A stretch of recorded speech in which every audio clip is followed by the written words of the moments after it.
Okay, Toyota Hiace fuel gauge sticking at the top or reading full after you've had the tank out of it or you've unplugged the sender basically for any reason. Okay, so I'm just sharing this one because it's a bit interesting.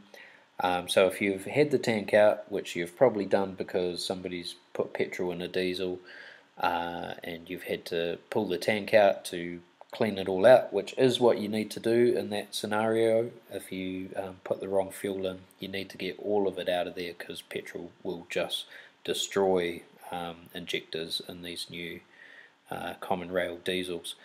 So you've got to make sure you get rid of all that. But what happened to me when I did this, I put like 10 litres of fuel back into the thing, and then I started it up, and the fuel gauge was reading full, and my initial thoughts were like, oh, have I got the sender caught up on something when I put it back in, that's caused it to read full. But like, I'm 20 years in the trade. I'm pretty good at not doing that sort of thing.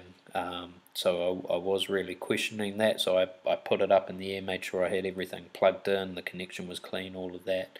And then what I did was I left it running for a bit, and I sat there and watched it, and I noticed actually that the needle from the full point actually gradually started very, very slowly dropping back down.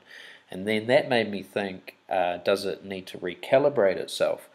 So I went to get the scan tool to plug it in, and by the time I went and got the scan tool, came back, sat in the vehicle ready to plug it in, the gauge dropped back down to where it should be.